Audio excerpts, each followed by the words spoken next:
Hey, how's everybody doing? I've been sick the last few days, really sick. I don't know what I had, some kind of a flu bug. I'm still not over it, but I just had to get back up here and make a video.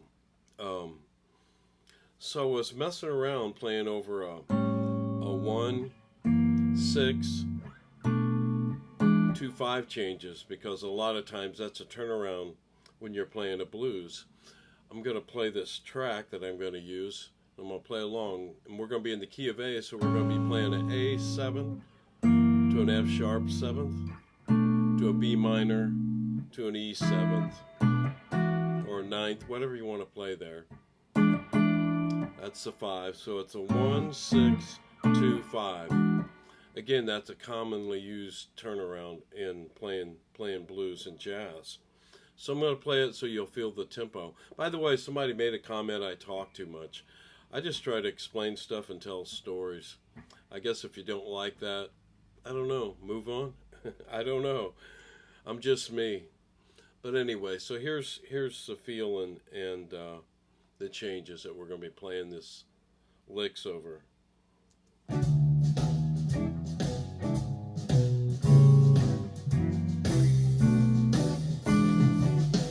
So there it is. So I was messing around with that, and I came up with this lick build off of arpeggios. Wait a minute.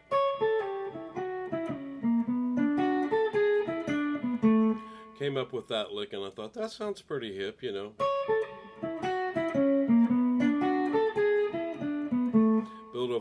It's built off of all arpeggios of the chords you're playing over. And trust me, a lot of jazz players use that, and blues players. So I thought, I want to make it sound a little hipper. How can I do that? So I was looking at the arpeggio of the A7 chord here. I thought, if I string skip this and played that's the 5, the 3rd, leave out the root, play the 7th, back to the 5, now we've created this diminished sound. But it sounds great over that A7 chord. So then it goes to a F sharp 7, so we can come down here and do the same thing on this F sharp. Here's an F sharp 7th arpeggio, dominant 7. Leave out the root note, play that. So now we have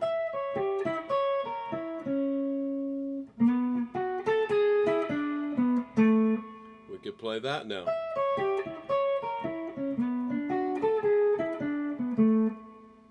Now it sounds a little cooler to me. Let me play that. I'll play the first idea first.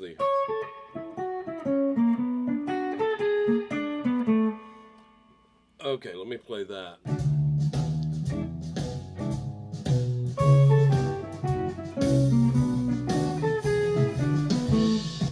So now I'm going to play the other idea with the diminished sound.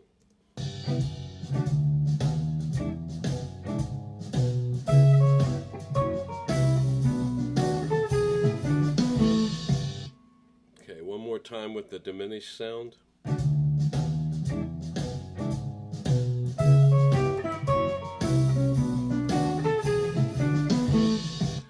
So as I was playing that, I got to thinking, there's another 7th chord in there, the E7. Leave out the root note of the arpeggio. You've created that diminished sound one more time. So then I thought, well, over the B minor, I could string skip and play that diminished sound. I'd be playing the minor 3rd, the root, the flat 5 note, back to the 3rd. I thought, how would that sound? That flat 5 note's definitely going to sound out, but is it going to sound good? Let's hear it, see what it sounds like. So over the minor, the 2, I'm going to play. Then when I go to the 5, I'm going to play that that seventh arpeggio without the root note, which again we've created that diminished sound. So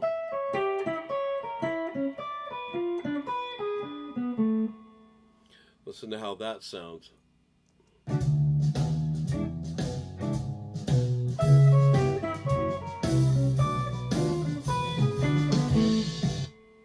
I think it sounds pretty cool. So anyway, I'm going to show you how to do these licks. I'll explain them to you, how to play each one of these licks. Okay, so here's the original lick that I started with.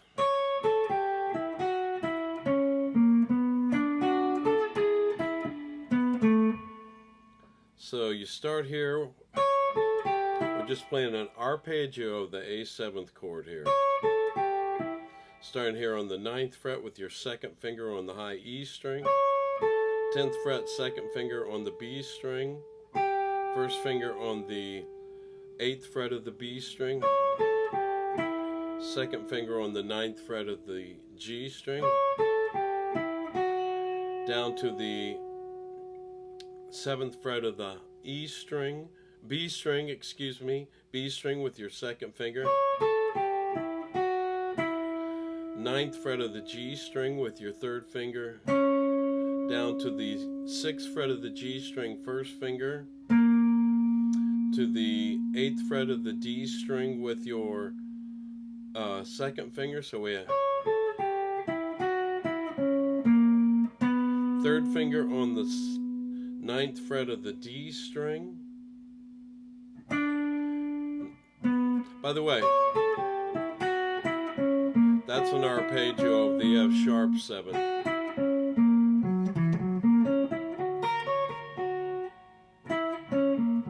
So we got, then we're just going to do an arpeggio of a B minor 7 chord. 3rd finger here on the 7th fret of the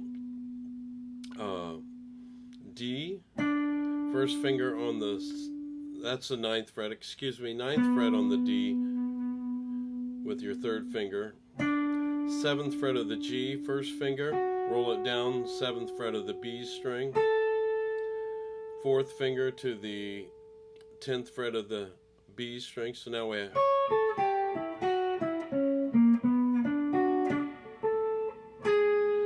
3rd finger on the 9th fret of the B string, roll it up to the 9th fret of the G string, 7th fret of the G string 1st finger, 9th fret of the D string 3rd finger, and on the 7th fret of the D string with your 1st finger. So we have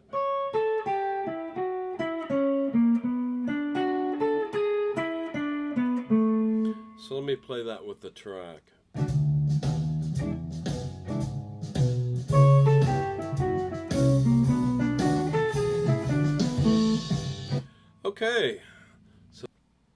Okay, the second lick that I played was using the diminished idea off of the 7th chords, off the A7th and the F sharp. And so this is played with your 4th finger on the 12th fret of the high E, down to the 9th fret of the high E 1st finger, 12th fret of the G with your 4th finger, down to the 9th fret of the G. So we have,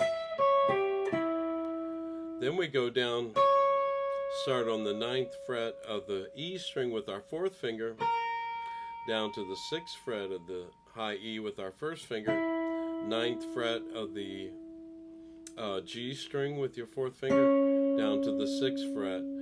So that goes. Again, we're just emitting the root note out of that triad sound, or that arpeggio of a dominant 7th chord, not a triad.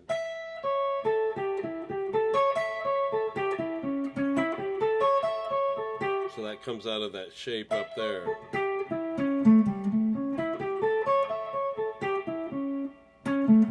So, and I played that second half the same as I did that first lick. So let me play that with the the diminished sound.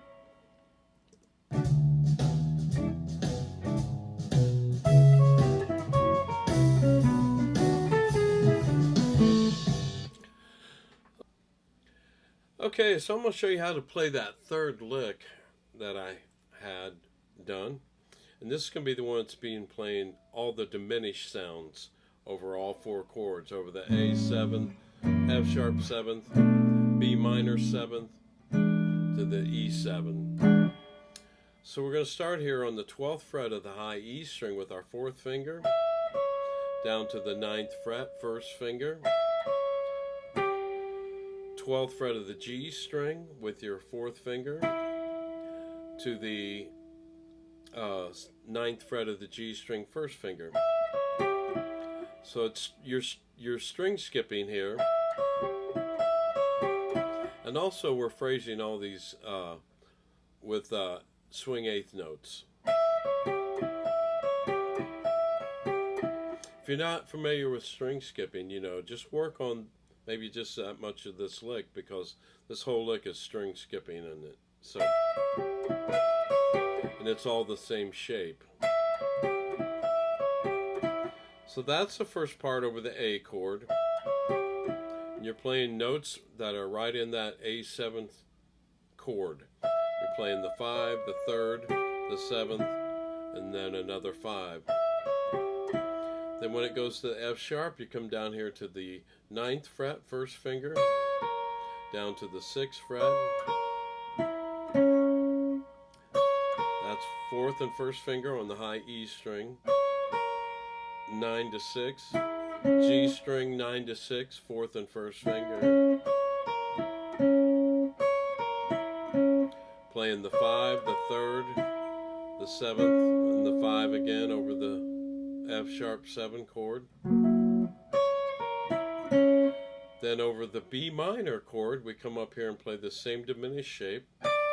Start here on the 10th fret, 4th finger, to the 7th, 1st finger, 7th fret of the high E string, to the G string, 10th fret, 4th finger, down to the 7th, 1st finger. You're playing the minor 3rd, the root, the flat at 5, back to the minor 3rd. That flat 5 note is the only note that's a real out sounding note over that. But it works, it sounds cool, for sure. So let me play up to that point.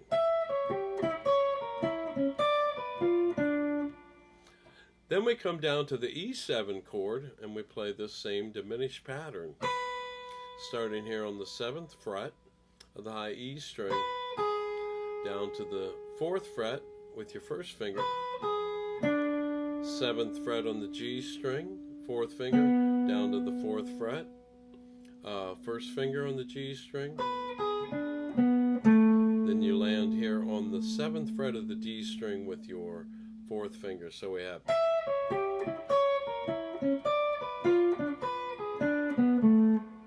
make sure you swing those.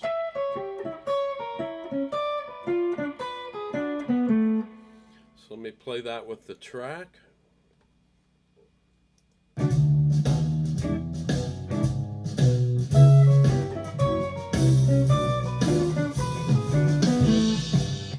One more time. And you can increase your speed. I think I'm playing this at about 112. That's not a bad speed to play it at. I mean, you're going to play different tempos. All this stuff's going to be played at different tempos. But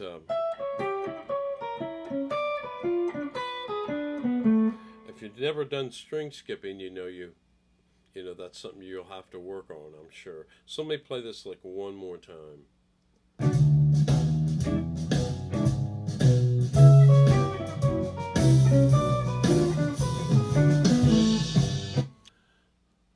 Alright, so if you've stuck around this long, here's a bonus lick. This is a lick I didn't play in the other part. But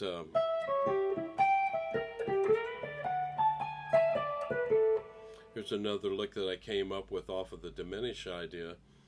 And again, you're playing the A7 And then, as we know, diminished chords repeat themselves every 3 half steps or every minor third. So, and that F sharp and A are a minor third away. So I went up here and played this arpeggio up here of this sound. That creates a flat 9 sound to the 7th major third. This is over the F sharp chord. Back down to the flat 9 sound. Very dissonant sounding, but cool sounding. What saves it is that dominant 7th note and that major third in the chord over this F sharp.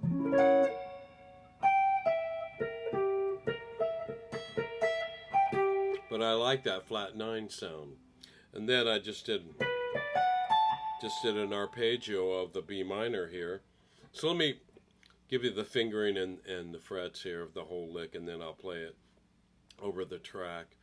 So again, we're starting with the 12th fret, 4th finger, down to the 9th fret,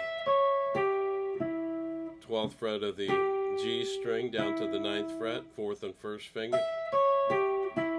Then we're going up to the 15th fret, over the F sharp chord, 15 to 12 on the high E string, 4th finger, 1st finger, 15, 12, 4th and 1st finger on the G string. That's a flat 9, the 7th, dominant 7th tone, the 3rd, back to the flat 9 sound. Then I went to the 14th fret of the D string, 3rd finger, excuse me, the 16th fret, D string, 3rd finger, 15th fret of the B string, 2nd finger, 14th fret of the high E string, 1st finger, to the 17th fret of the high E string, 4th finger, 16th fret of the high E string, 1st finger, 17th fret of the B string with your 3rd finger, 19th fret of the G string with 4th finger. Okay, down to the 16th fret of the G string, 1st finger, to the 19th fret of the D string, 4th finger. So we have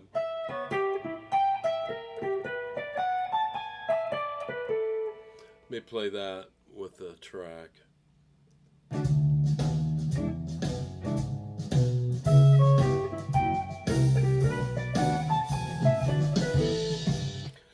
So those are some cool 1, 6, 2, 5 licks you can use. Again, that diminished, I kind of happened onto that sound. I mean, like I said, it's been used, I'm sure, millions of times.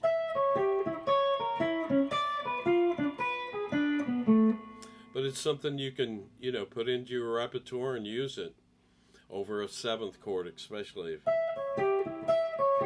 over an A7 chord. All those notes are great notes because they're all in the chord. You got the 5, the 3rd, the 7th, and that's another 5. You're just omitting the root note. But the bass player's covering that, and probably the piano player or another guitar player. So, and it's just a cool out sound.